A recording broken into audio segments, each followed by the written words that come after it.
आज नेपालको अवस्था र स्थिति हेर्ने हो भने अत्यन्तै जटिल देखिन्छ। कुनै पनि कोण, कुनै पनि ठाउँ, कुनै पनि स्थान सुचारू र सफल समृद्ध देखिँदैन। जतासुकै भद्रगोल र अस्थिरता देखिन्छ। त्यसको मुख्य कारण राजनीति मानिएको छ। प्रधानमन्त्री पुष्पकमल दाहाल प्रचण्डको भारत भ्रमणपछि धेरै सन्देहहरू पैदा भएका छन्। कतै देशै नरहने हो कि देश अत्यन्तै जटिल मोडमा पुग्यो, अहिलेसम्मकै सबैभन्दा असुरक्षित अवस्थामा पुग्यो, अप्ठ्यारो अवस्थामा पुग्यो भनेर व्याख्या विश्लेषण हुन थालेको छ। संसदमा हरेक दिन जसो यो विषयले प्रवेश पाएको छ। तर प्रचण्ड भन्दैछन् अमेरिकी राष्ट्रपतिले नपाएको सम्मान पाएर आएको छु र मैले प्रशंसा पाउनुपर्नेमा गाली र छिछि दूर दूर मात्रै पाएँ। मेरो अपमान भयो, काहीँ कतैबाट पनि प्रशंसा भएन। अहिलेसम्म नगरेको काम गरेको छु भनेका छन्। के हो त्यो नगरेको काम? त्यति मात्रै होइन, गेरु वस्त्र लगाएर भारतको महाकालेश्वरमा पुगेर दर्शन गरेका प्रचण्ड नेपाल फर्किएको हप्ता दिन पुग्दा नपुग्दै फेरि मन्त्रीमण्डलका सदस्यसहित पशुपतिनाथको दर्शन गर्न पुगेका छन्। यो के हो? कतिपयले मोदीको आदेश पालना गरेको भनेका छन्, कतिले के भनेका छन्। वास्तविकता यो मुकुण्डो, प्रचण्डको मुकुण्डो हो अथवा के हो? यसको आज हामी गम्भीर र गहिराइसम्म पुगेर चिरफार गर्नेछौँ। सँगै समसामयिक राजनीति पनि आजको विषयको मूल विषय रहनेछ। यसका निमित्त आजको कुरोको चुरो बहसमा एकजना अधिवक्ता विश्लेषक हुनुहुन्छ हरिप्रसाद कटेल, उहाँसँग हामी संवाद गर्दैछौँ। सबैभन्दा पहिले म हरिप्रसाद कटेललाई चुरो बहसमा स्वागत गर्छु। यहाँलाई चुरो बहसमा हार्दिक स्वागत छ। हवस् सुमेशजी, धन्यवाद। यहाँहरूले वैदिक सनातन धर्मको पनि निकै वकालत गर्दै आउनुभयो। त्यो संरक्षण गर्नुपर्छ भनेर अभियानको रूपमा पनि अघि बढिरहनु भएको छ। हरेक विषयमा यहाँहरूको देश र राष्ट्रका लागि जुन गतिविधि भइरहेछ, प्रचण्डले यहाँहरूलाई फिक्का बनाइदिन ला हुन्। प्रचण्ड त बडो धर्म कर्ममा, हिन्दू धर्मको संरक्षण गर्नेमा अग्रसर भएर अगाडि आए जस्तो देखिन्छ। राष्ट्रिय प्रजातन्त्र पार्टीको एजेन्डा पनि अब प्रचण्डले बोके जस्तो लाग्छ। राजावादीहरूको एजेन्डा पनि प्रचण्डले बोके जस्तो, यहाँहरू जस्तो देशभक्त र राष्ट्रवादीहरूको एजेन्डा पनि प्रचण्डले बोक्दिया जस्तो लाग्छ कि यहाँहरूलाई अब बढार्नु पर्ने कसिङ्गर हावाले उडाइदिया जस्तो अब सजिलो भएको हो। खासमा के हो प्रचण्डको त्यो महाकालेश्वरको दर्शनदेखि हिजो पशुपतिसम्मको दर्शनले के झल्काउँछ? मैले यहाँबाट सुरु गरेँ। अब तपाईको यो अहिले भनेको, तपाईँले पृष्ठभूमिमा भनेको कुरा, प्रचण्डले हामी देशलाई माया गर्ने समूह व्यक्तिहरूको एजेन्डा प्रचण्डले बोकिदिए भनेदेखि हजुरहरूलाई सजिलो होला। हामीलाई त वास्तवमै सजिलो हुन्छ। किन भन्दाखेरि म तपाईँलाई एउटा कुरा यहाँ के बताउँ भन्दाखेरि, हाम्रो यो निर्वाचन हुन्छ, सांसदहरूको चुनाव हुन्छ। हिजो अस्ति भर्खर चुनाव भयो होइन? चुनावमा हामी भोट दिन्छौँ। जसलाई भोट दिन्छौँ ती भोट दिएको भोलिपल्टदेखि जसले जितेको छ, भोट पाएर, जनताको भोट पाएर जितेको छ, त्यो जितेको व्यक्तिले अब के पो बर्बादी गर्छ कि भनेर त्यो बाँदरले खेतीपातीमा बाँदर लाग्ने अवस्थामा चाहिँ गोठालो लागेर यिनीहरूका विरुद्ध लाठी मुङ्ग्री लिएर, ढुङ्गा मुढा लिएर यिनीहरूका विरुद्ध कहाँ के देश बेच्ला कि, भ्रष्टाचार गर्ला कि, कहीँ अपराध गर्ला कि, नचाहिने काम गर्ला कि भनेर बस्नुपर्ने स्थिति छ। हेर्नुहोस्, आम समाजको मानसिकता त्यो छ भनेको। तपाईँ दिनैपिच्छे आन्दोलन, दिनैपिच्छे नारा जुलुस, दिनैपिच्छे यिनीहरूका विरुद्धको यो चिच्चाहाट जनताहरूको जुन छ नि, त्यो त यिनीहरूले काम नगरेका कारणले हो नि त। मैले यो विडम्बना चाहिँ के भन्न खोजेको भन्दाखेरि, हामी जसलाई हाम्रो प्रतिनिधि भनेर भोट दिएर पठाउँछौँ त्यसैका लागि गोठालो गरेर बस्नुपर्ने जनताले। अनि जनताले आफ्नो काम कहिले गर्ने भने कि यिनीहरूकामा। अब तपाईँले अहिले जोडेको प्रसङ्ग चाहिँ प्रचण्डले हाम्रो देशभक्तहरूको, त्यसमा खास गरी अहिले तपाईँले धर्म, त्यसमा मौलिक सनातन धर्मको बारेमा विषयवस्तु उठान गर्नुभयो। त्यो मौलिक सनातन धर्मको संरक्षण गर्ने र उहाँ त्यसतर्फ उन्मुख भएको हो भनेदेखि हाम्रा लागि बहुत गौरवको कुरा हुन्छ। तर यहाँ कुरा के हो भन्दाखेरि, आखिरी उहाँ गेरु वस्त्रै धारण गर्नुपर्ने रहेछ। आखिरी रहेछ श्रीकृष्ण एक भने जस्तो होइन? उहाँ पशुपतिनाथकै तीर्थाटनमा जानुपर्ने रहेछ। अनि त्यस पछाडि भारतका पनि हिन्दू मन्दिरहरूमा गएर पूजापाठ गर्नुपर्ने रहेछ आखिरी उहाँले जीवनको उत्तार्धमा होइन? अब त्यो गर्नु नै थियो भनेदेखि यो 10 वर्ष उहाँहरूले भन्ने गरेको जनयुद्ध, म त्यसलाई कथित जनयुद्ध भन्छु, त्यो जनयुद्धको समयमा मन्दिर भत्काएको, गाई काटेर गाईका आन्द्रा मन्दिरको भित्तामा झुन्डाएको, अनि धर्म कर्मसँग सम्बन्धित व्यक्तिहरू क्रियापुत्री मारेको, अनि तपाईँको शास्त्र पुराण वाचन गर्ने व्यक्तिहरूको हत्या गरेको, अनि खास गरी चाहिँ मूलतः हिन्दू धर्मवादी व्यक्तिहरूलाई, हिन्दू धर्मसँग सम्बन्धित व्यक्ति समूहलाई चाहिँ उहाँहरूले सेबोटेज गरेको, यी गर्नु किन पर्थ्यो? अब यसमा प्रचण्डले त किन गर्नु पर्थ्यो उहाँले जान्नु होला। तर आम त्यो माओवादीमा विश्वास गर्ने र आस्था राखेर काम गरिरहेका माओवादी पार्टी चाहिँ अच्छा छ ठिक छ भनेर बसिरहेका मान्छेहरूलाई उहाँले त्यो 10 वर्षको समयमा के गराउनु भयो? त्यो अपराध तपाईँको मन्दिरमा गएर पिसा फेर्न लगाएको छ। निर्देशन त प्रचण्डको हो नि, निर्देशन त बाबुराम भट्टराईको हो नि, होइन? अनि तपाईँको त्यहीँ मन्दिरको अगाडि गाई काटेर, त्यो भनेको के हो भन्दाखेरि हिन्दू धर्मको विरुद्धमा चरम वितृष्णा पैदा गर्ने आम नागरिक आम जनताहरूमा यो केही पनि होइन रहेछ भन्ने देखाउने, त्यो त्यसमा गुम्बाहरू पनि भत्किएका छन् बौद्ध धर्मको विरुद्ध। अनि मैले त्यसलाई के भनेको भन्दाखेरि सनातन मौलिक धर्म संस्कृतिका विरुद्धमा पहिलो टार्गेट र उहाँहरूले गरेको सबभन्दा ठुलो प्रहार सुरुमा त्यो थियो। संस्कृत विद्यालयहरू बन्द गर्न लगाउने, संस्कृत जनै काट्ने, संस्कृत शिक्षकहरूलाई मार्ने, होइन? अर्थात् उहाँहरूलाई चाहिँ जागिरबाट चाहिँ हात धुनको लागि बाध्य पार्ने, होइन? हो यी सबै घटनाक्रमलाई हेर्ने हो भनेदेखि त उहाँले अहिले गेरु वस्त्र धारण गरेर, मैले एउटा अस्ति नै स्ट्याटस पनि लेखेको थिएँ, हाम्रो सोलुखुम्बु जिल्लामा पर्छ एउटा दुधकुण्ड भन्ने ताल, होइन? रारा भने जस्तै त्यो दुधकुण्ड त्यो हिमालकै फेदमा हो र त्यसको त्यो त्यहाँको पानीको स्रोत भनेको त्यो हिउँ पग्लेरै आउने हो, होइन? मैले अस्ति एउटा उहाँले चाहिँ त्यो भारतको महाकालेश्वर मन्दिरमा गएर पूजापाठ गरिसके पछाडि त्यो दृश्य हामीले देख्यौँ। अब त्यो दृश्य देखिसकेपछि मैले एउटा स्ट्याटस लेखेको थिएँ, मैले ट्विट पनि गरेको थिएँ। त्यो स्ट्याटस चाहिँ के हो भन्दाखेरि उहाँले त्यो अघि मैले व्याख्या गरेको 10 वर्ष उहाँले भनेको कथित जनयुद्धको समयमा जे अपराध गर्नुभयो, धर्मको विरुद्धमा जे काम कुकर्म गर्नुभयो, त्यो कुकर्मबाट मुक्ति पाउनको लागि चाहिँ त्यो अहिले मैले भनेको हाम्रो सोलुखुम्बु जिल्लामा पर्ने त्यो दुधकुण्डमा 17,000 पटक उहाँले बिचमा गएर डुबुल्की मार्नुपर्छ। 17,000 पटक। मैले त्यो पाप पखाल्नको लागि, होइन? पाप पखाल्नको लागि उहाँले 17,000 किन भन्नुभयो? मान्छे एकजना बराबर एकपटक, एकजना बराबर एकपटक, एकजना बराबर एकपटक। त्यो 17,000 को काण्ड उहाँको टाउकामाथि अहिले पनि छँदैछ। उहाँले जति व्याख्या गरे पनि जे गरे पनि त्यो जनताका अगाडि अर्थात् आफ्ना कार्यकर्ताका अगाडि उहाँले जति भ्रम छर्न खोजे पनि क्रमिक रूपमा उहाँले छर्दै आएको भ्रम चाहिँ अब उदाङ्गो भएर गएको छ। र उहाँले जे छोप्नु भएको छ त्यो पहिला त सुरुमा त थुन्सेले छोप्नु भएको थियो, अब डोकाले छोप्न थाल्नुभयो। डोकाले छोपेको कुरा चाहिँ छ्याङ्ग देखिन्छ भन्ने कुरा उहाँलाई थाहा छ होला, है? थाहा छ कि छैन? डोकाले छोप्न थाल्नुभयो। त्यस कारणले गर्दा अहिले तपाईँले प्रसङ्ग जोडेको यो प्रचण्डले गरेको यो धर्मकर्ममा जुन आस्था राख्ने छ, यसलाई मैले पाखण्ड भन्छु। हेर्नुहोस्, हो यहाँले पाखण्ड भनिरहँदा हजुर हामी धर्मकर्ममा विश्वास गर्नेहरूका लागि वाल्मीकि एकजना चाहिँ बडो सम्मानित नाम हो। हजुर उहाँको विगत रत्नकार, प्रचण्डलाई पनि कतिपयले रत्नकार डाकुसँग तुलना गरेका छन्। हिजो यहाँले अघि जे फेरिस्तहरू प्रस्तुत गर्नुभयो प्रचण्डको नेतृत्वमा भएका, ती त सामान्य उदाहरण हुन्, कति बेग्रल्ती छन् उहाँले हिजो गर्नुभयो। तर अब म सुध्रिन्छु, सच्चिन्छु, वाल्मीकि रत्नकार वाल्मीकि बन्न सक्छ भने प्रचण्ड एउटा आध्यात्मिक पुष्पकमल दाहाल बन्न सक्दैन र? हो, तपाईँले यसमा राइट प्रश्न गर्नुभयो।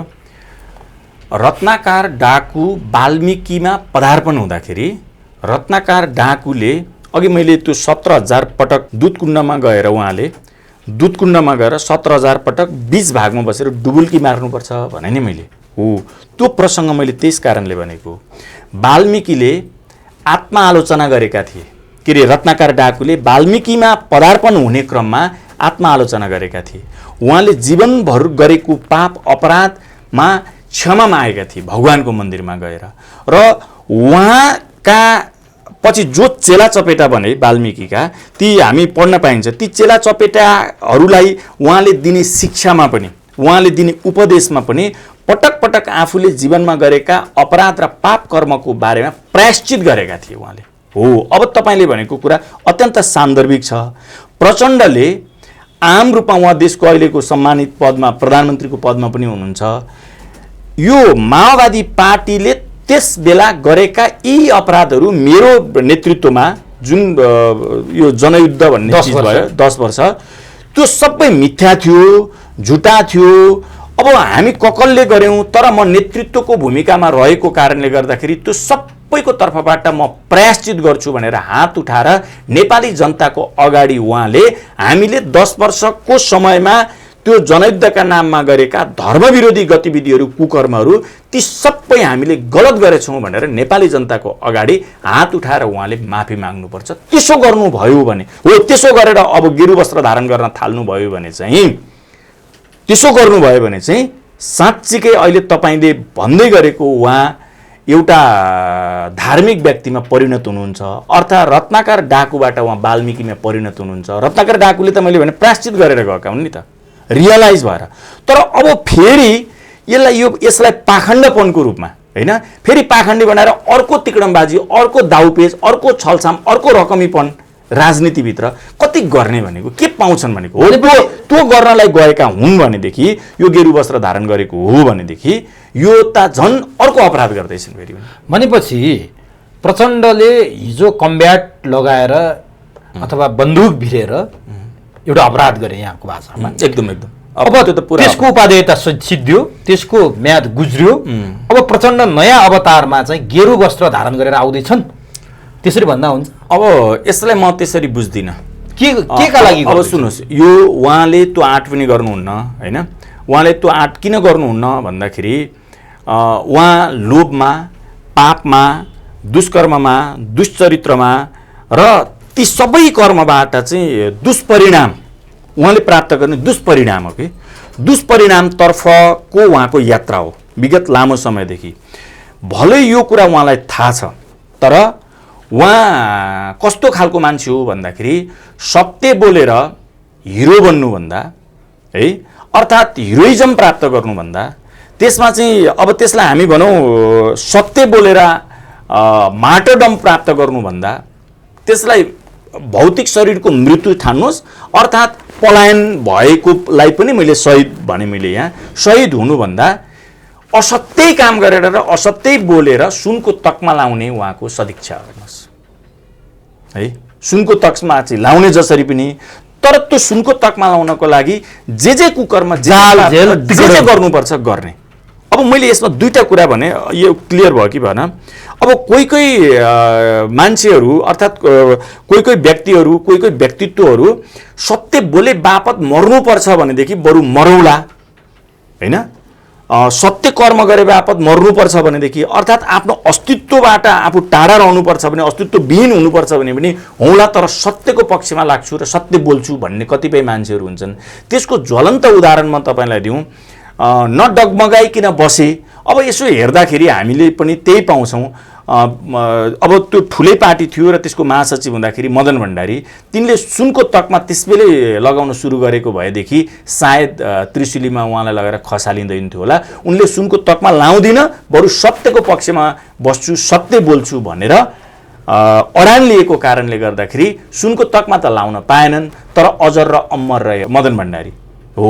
मैले त्यो एउटा दृष्टान्त भनिदिएँ। तर प्रचण्ड त्यो लयमा, त्यो बाटोमा गएनन्। उनी सुनको तकमा लाउने होइन, अरू सब चिज वस्तुहरू भाँडमा जाए।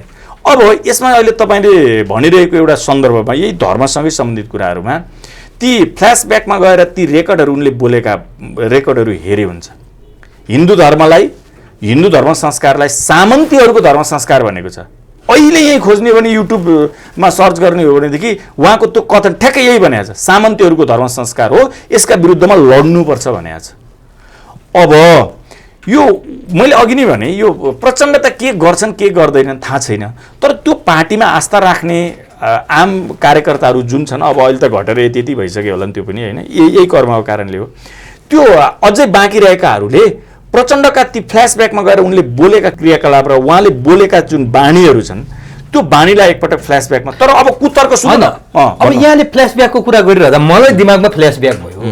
जस्तो बानेश्वरमा एउटा आमसभामा प्रचण्ड बोलेका थिए, म मालिकसँग वार्ता गर्ने हो, भारतका यी सब कठपुतली हुन्, म भारतसँगै गर्छु वार्ता, यिनीहरू सब भारतीय कठपुतली हुन् भन्ने प्रचण्ड आज उनैमाथि त्यो आरोप लागिरहेछ र उनले 10 वर्षको जनयुद्ध कहाँ बसेर गरे भन्ने कुरा उदाङ्गो भइरहेछ। यिनी आफूमा जे आरोप लागेको हुन्छ त्यो अरूलाई आरोप लगाउन किन यति माहिर छन्? अब अहिले तपाईँले सुरुमा यी कतै रत्नाकर डाकुबाट वाल्मिकीतिरको यात्रा त होइन भनेर जुन भन्नुभयो, मैले त्यसमा कुनै हालतमा स्वीकार गर्नु यो होइन। किन भन्दाखेरि त्यस्तो हो भनेदेखि मनदेखि हृदयदेखि त्यसलाई रियलाइज गरिन्छ, महसुस गरिन्छ, अझ त्यसलाई इन्टर्नलाइज गरिन्छ, महसुस होइन आत्मसात गरिन्छ। आफूले गरेका गल्तीहरूको आत्मसात गर्नुपर्छ, आत्मसात गरिन्छ। आत्मसात गरिसके पछाडि चाहिँ त्यसको लागि उहाँले प्रायश्चित गर्नुपर्छ, अर्थात् गर्नुहुन्छ। उहाँले यो विषयवस्तु मैले के गरेँ विगतमा भन्ने कुराको उहाँले आत्मसात नै गरेको छैन।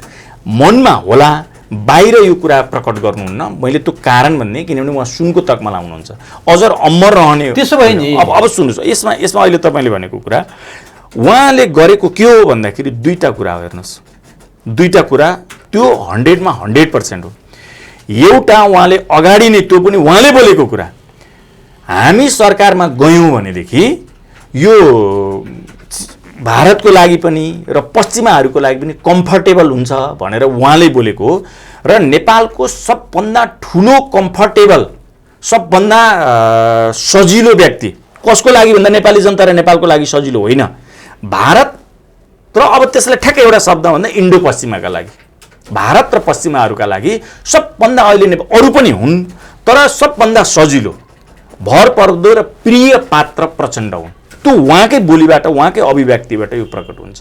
त्यस कारणले गर्दा यो भएको उहाँको धर्म कर्मतर्फको उहाँको जुन यात्रा छ, उहाँ जुन उन्मुख भइरहनु, यो हो चाहिँ के हो भन्दाखेरि यसमा मूलभूत रूपमा दुईवटा कारण छ। 2 देखि 3टा पनि छैन, दुईवटा कारण छ। एउटा मैले भने उहाँ कम्फर्टेबल हुन चाहनुहुन्छ भारतको लागि। उहाँ भारतको लागि कम्फर्टेबल हुनु भएन भनेदेखि उहाँ त्यही हो, बाँच्न सक्नुहुन्न, अझ अमर रहनुहुन्थ्यो। कम्फर्टेबल नभए देश, नेपाली जनता र नेपालको लागि कम्फर्टेबल भइदिएको भएदेखि अझ अमर रहनुहुन्थ्यो। तर त्यसमा सुनको तकमा लाउन, अघि पनि मैले भने सुनको तकमा लाउन पाउनुहुन्न थियो होला। उहाँ बाँचुन्जेल सुनको तकमा लाएर भारतको लागि सजिलो, कम्फर्ट भइदिनु, भनेपछि भारतका लागि सम्पूर्ण गर्न तयार हुनुहुन्छ, नेपालको लागि केही तयार हुनु। केही त्यो त अहिले व्याख्या गरौँला, त्यसमा पनि केही छैन। त्यसैले यो धर्मतिरको उहाँको जुन अहिलेको उन्मुख छ, यसलाई मैले पाखण्ड भने। त्यो अघि तपाईँले यो प्रसङ्ग उठाउनु भएको छ। मूलभूत रूपमा चाहिँ भारतको लागि सजिलो बन्दिनलाई मोदी चाहिँ फेरि साँच्चीकै धार्मिक मान्छे हुन्, होइन, साँच्चीकै धार्मिक मान्छे हुन्।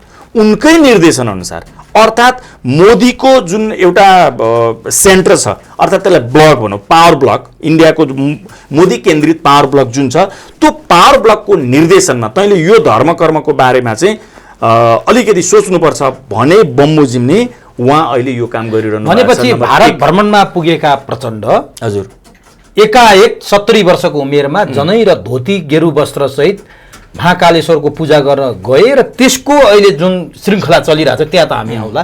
यो यहाँले भने जस्तो मोदी केन्द्रित जुन ब्लक छ, हजुर, त्यही ब्लकको निर्देशनबाटै सुरु भएको यात्रा हो। एक्ज्याक्ट त्यसको के छ, मोदीलाई यसको बेनिफिट के छ? यो मोदी पावर ब्लकको ले दिएको आदेशलाई, आज्ञालाई उहाँले पालन गरेको हो, नम्बर 1। अब तपाईँले भन्नुभयो यसभित्र बेनिफिट के छ भन्दाखेरि मोदी साँच्चीकै धार्मिक मान्छे हुन्, उनको पाखण्डपन होइन, प्रचण्डको जस्तो पाखण्डपन होइन। र अब यसको चाहिँ अलिकति बढी नै लामो व्याख्या छ, म तपाईँलाई यसलाई संक्षिप्तमा के भनिदिउँ भन्दाखेरि मोदी पावर ब्लकले नेपालमा कुनै न कुनै रूपमा हिन्दू धर्मको अस्तित्व कायम रहोस् भन्ने चाहन्छ। त्यो अस्तित्व कायम रहनको लागि यो त एक्जिस्टिङ सिटिङ प्राइम मिनिस्टर हुन् प्रचण्ड त, त्यसमा पनि हिन्दू धर्म विरुद्ध काम गरेको भनेको प्रचण्ड र बाबुराम भट्टराईले हो नेपालमा। त्यसको सुरुवात अहिले कसले गरे होला नि, तर त्यसको बीजारोपण गर्ने काम चाहिँ प्रचण्ड र बाबुराम भट्टराईले गरेका हुन्। त्यसैले यी मान्छेलाई नेपालमा हिन्दू धर्मको संरक्षणको लागि त्यो कुकर्म गर्नबाट रोक्नुपर्छ भन्ने, त्यो कुकर्म गर्नबाट रोक्दाखेरि मोदीलाई हुने फाइदा चाहिँ के हो भन्दाखेरि यहाँ यदि हिन्दू धर्म सेबोटेज हुँदै गयो र अस्तित्वविहीन हुँदै गयो भनेदेखि पश्चिमाहरूको इन्फ्लुएन्स बढ्छ र यहाँ क्रिस्चियनिटी अर्थात् इसाई धर्मावलम्बीहरूको सङ्ख्या बढ्छ, त्यसको प्रभाव इन्डियामा पर्छ। त्यो स्वार्थलाई मध्यनजर गरेर मोदीले प्रचण्डलाई त्यो हिन्दू धर्मतर्फको, हिन्दू संस्कारतर्फ उन्मुख गराउन खोजेको उनको फाइदाको लागि हो, भारतको फाइदाको लागि। भलै अप्रत्यक्ष रूपमा त्यसो गर्दा नेपाललाई पनि फाइदा छ चाहिँ, है, नेपाललाई पनि फाइदा छ। त्यो उनलाई फाइदा चाहिँ के हो भनेर तपाईँले भन्नुभयो, मोदीलाई त्यो फाइदा हो। प्रचण्डलाई के फाइदा हो भन्नुहुन्छ भन्दाखेरि हिजो अस्ति भर्खर मात्रै यी त मुद्दा मामिलाबाट त अब कहिले वञ्चित नै नहुने भयो त भनेको त्यो झन्झटबाट यिनले कहिले उन्मुक्ति पाउँदैन बाँचुन्जेलसम्म पनि। हेर्नुहोला यिनको मृत्यु शैय्यामा पनि सर्वोच्च अदालतमा अर्थात् नेपालको कुनै न्यायालयमा उहाँ अन्तर्राष्ट्रिय अदालतहरूमा न्यायिक क्षेत्रमा यिनी मृत्यु शैय्यामा हुँदाखेरि पनि यिनलाई मुद्दा मामिला बोकेर मर्नुपर्ने हुन्छ। अब यो कुरो अहिले तपाईँले भन्नु प्रचण्डलाई के फाइदा भन्दा एउटा अघि नै मैले भने सिम्बोलिकल्ली त्यसलाई बिम्बको रूपमा मैले भनिरहेको छु, दर्शकहरूले कति बुझ्नुहुन्छ। सधैँभरि यो प्रभुको प्रिय पात्र भएर तकमा के बक्सिस स्वरूप तकमा सुनको तकमा लगाइरहने उहाँको सदिच्छा हो, त्यो पुरा गर्न चाहनुहुन्छ। एक अर्को प्रचण्डलाई यी अहिले मैले भनेका अन्तर्राष्ट्रिय कानुन पनि आकर्षित हुने, अन्तर्राष्ट्रिय मानव अधिकारसँग सम्बन्धित क्षेत्र पनि आकर्षित हुने, त्यो विषयसँग सम्बन्धित नेपालकै अदालतमा सम्मानित सर्वोच्च अदालतमा चलिरहेका मुद्दा अनि भोलि यहाँबाट चाहिँ त्यो मुद्दा भड्केर अन्तर्राष्ट्रिय क्षेत्रमा समेत पुग्यो भनेदेखि त्यसलाई ठेलठाल गरेर मलाई बचाइदिने काम सधैँ भारतले गर्छ। त्यसैले भारतको प्रिय पात्र त्यसमा पनि अहिलेको मैले अघि नै भने मोदी पावर ब्लक त्यो त सर्वथा शक्ति हो, त्यो होइन भारतको सर्वथा शक्ति हो। त्यसकारणले त्यो शक्तिलाई पूजा गरिरहे, त्यसको आज्ञापालक भइरहे भनेदेखि भोलि मैले न्यायिक दृष्टिकोणबाट अर्थात् त्यो न्यायिक एङ्गलबाट मलाई पर्ने जति पनि झन्झटहरू अप्ठ्याराहरू छन् त्यसलाई बचाइदिनको लागि भारतले अर्थात् मूलत यो रिजाउने सूत्र हो, त्यो पावर ब्लकले मलाई सहयोग गर्छ र म झुन्डिनु पर्दैन कहीँ कतै न्यायालयमा गएर भन्ने त्यो ध्येयबाट त्यो नियतबाट प्रचण्डले अब हेर्नुहोस् यो त नि म तपाईँलाई यसमा अलिकति एउटा मात्रै सेन्टेन्स यसमा जोडिदिउँ। यति लज्जा छ कुनै कुनै कुराहरूमा तपाईँको साँच्चीकै राजनीति निष्ठा भएको मान्छेहरू त मर्छ नि, मान्दैन नि जे पाते कुराहरू। मैले अघि नै तपाईँलाई भने प्रचण्डले जति भौतिकवादको व्याख्या कसैले गरेको होला यहाँ, त्यही त म यहाँले सोच्दैछु कि मार्क्सवादको व्याख्या उहाँले जति कसैले गरेको होला, मार्क्सले नै धर्म अफिम हो भन्ने कुरा उनले शिरोधार्य गरेर हिँड्यो। धर्म भनेको अफिम हो, धर्म मान्नु हुँदैन भनेर उहाँले जति कसैले भनेको होला।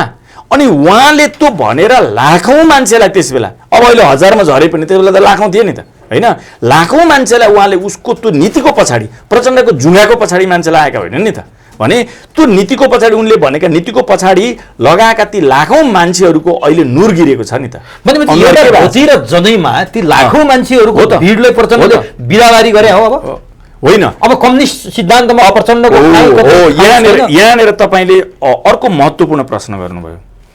यदि त्यो मान्छे जो प्रचण्डको पछाडि विगत लामो समयदेखि खास गरी 52 सालदेखि पछाडि हिँडेर यो चाहिँ केही होला भनेर लागिरहेछ नि, अब पनि प्रचण्डलाई नचिन्ने हो भनेदेखि त्यो पनि मरेतुल्य विवेकहीन चेतनाहीन मान्छे भन्दा अर्को के हुन सक्छ? भनेपछि राजावादी र हिन्दूवादी भनौँ न अथवा हिन्दू धर्म चाहिन्छ भन्नेहरू र प्रचण्डको बिचमा अब भिन्नता के त?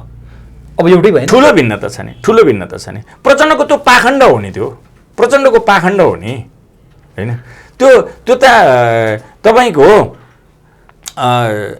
के भन्छ नाचे जस्तो गरेको न हो, नाच्ने साँच्चीकै डान्स। यो कुरा अनि त्यत्रो राजनीतिज्ञ मोदीले बुझ्दैन र प्रचण्ड सुरक्षित होला नि त? होइन होइन, मोदीले बुझेको छ यो कुरा, मोदीले नबुझेको होइन। तर के हो भन्दाखेरि त्यतिसम्म गरिदियो भनेदेखि मेरो आज्ञा पालन गरौँ नि त भन्ने मात्रै हो। यो भित्र थाहा छ? थाहा छैन, किन थाहा छैन? फटाम यिनीहरू चरम यिनीहरू चाहिँ नास्तिक हुन्, अनिश्वरवादी हुन् भन्ने कुरा त मोदीलाई किन थाहा नहुन? थाहा छैन र मोदीले एक एक प्रचण्ड त हास्य पात्र पो बनिरहेको छ नि त। मोदीको अगाडि पनि हास्य पात्र, नेपाली जनताको अगाडि पनि हास्य पात्र। त्यो हास्य पात्र त कति हास्य पात्र भयो, त्यो त उसको भ्रमणको सिलसिलामा देखिहाल्यो होइन। त्यो भ्रमणको त होइन, ठिक छ। होइन, नेपाली जनताले त मैले अघि तपाईँलाई भने नेपाली जनताले र खास गरी उनको पार्टीमा लागेका र उनको पछाडि लागेका अब उसलाई चिन्न केही बाँकी छ भनेको नि, केही बाँकी छ। मैले फ्ल्यासब्याकमा अघि कुरा गरेँ, उहाँको फ्ल्यासब्याकमा गएर एकपटक सरर उहाँले बोलेका, उहाँले गरेका र उहाँले जाहेर गरेका प्रतिबद्धताहरू एकपटक सबै रेकर्डेड छ नि त। त्यो फेरि काहीँ लिखत गरेर लिखत च्यातिएको हराएको होइन, रेकर्डेड छन् बोलीहरू, कृत्रिम पनि होइनन्, कृत्रिम पनि होइनन्। उहाँले साँच्चीकै बोलेको, काहीँ रोएर बोलेको छ, काहीँ भावुक भएर बोलेको छ, काहीँ चिच्चाएर बोलेको छ, मर्न तयार हुनुपर्छ भनेको छ, म मर्न तयार छु भनेको छ, ती सबै मार्दैछन् भनेको छ होइन। के भन्न बाँकी रह्यो त? होइन नि त रहेछ त नि, त्यो त सबै फन्डा रहेछ। अब अघि तपाईँले बानेश्वरको जो एउटा दृष्टान्त भन्दै हुनुहुन्थ्यो, त्यस बेला माधव कुमार नेपाल प्रधानमन्त्री हुनुहुन्थ्यो है। म त्यो भाषण मैले करिब त्यो भाषण 1 घन्टा प्लस गरेका छ प्रचण्डले। त्यो दिन 1 घन्टा प्लस छ समय प्रचण्ड बोलेको, त्यहाँ मैले आधी घन्टा सुनेको छु, एकदम नजिकमा गएर सुनेको छु। किनभने बाटो अवरुद्ध थियो, कतै जाने स्थिति नै थिएन। अब घर जाने सिलसिलामा त्यही पर्यो, त्यही सुन्यो र केही गर्छन् कि भन्ने पनि थियो मलाई त्यति बेलासम्म थियो। केही धेरै चाहिँ आश मरिसकेका थियो, तर यी अरूभन्दा नयाँ हुन्, केही गर्छन् कि भन्ने चाहिँ थियो। र मनमा तिनले बोलेका कुराहरूबाट अहिले तपाईँले साँच्चैकै राम्रो प्रसङ्ग उठाउनु भएको छ। त्योभन्दा अगाडि नै 2-3वटा कुराहरूमा उनी चुकिसकेका थिए। त्यो त हामी त अलिकति अपडेट हुन्छौँ नि त यस्तो विषयवस्तुमा। अनि त्यहाँ बोल्दाखेरि चाहिँ अलिअलि चाहिँ आश थियो, तथापि धेरै कन्ट्रोभर्सी छ यिनमा भन्ने मैले थाहा पाइसकेका थिएँ। त्यो भनेको आमामामा त्यस बेला कम ताली बजाए त? तिनै ताली बजाउने अहिले प्रचण्डको विरोधी भएको छ, त्यही चकित पर्नु। त्यस बेला म सिधै प्रभुसँग वार्ता गर्ने हो, तिमीहरू दलाल, पुँजीवादी, कठपुतली अपराधीसँग म वार्ता गर्ने होइन, म सिधै दिल्लीसँग वार्ता गर्ने। तलबाट ताली त गएकै थियो। म तपाईँलाई त्यसको उदाहरण भनिदिन्छु, हेर्नुहोस्। नेपाली जनताले साँच्चीकै चाहिँ भागे रहेछन् कि भन्ने ठाने। तपाईँलाई म एउटा दृश्य तपाईँ सम्झिनुहुन्छ हुन्न? शेरबहादुर देउबा, प्रचण्ड र माधव कुमार नेपाल राति 11:30 32 मिनट 35 मिनट त्यस्तै भएको थियो होला। भारतीय राजदूतावासमा हेर्नुहोस्, राजदूतभित्र थिए, यिनीहरूलाई 20 मिनट कुराइदियो, मुसो जस्तो बाहिर बसेका थिए। यिनै प्रचण्ड हुन् जुन बानेश्वरमा गर्जिन्थे। राति 11 बजे, त्यस बेला विन्टर सिजन थियो, हिउँदको समय थियो। त्यो दृश्य हेर्नुहोस्, त्यो फोटो खिचिदियो कसैले।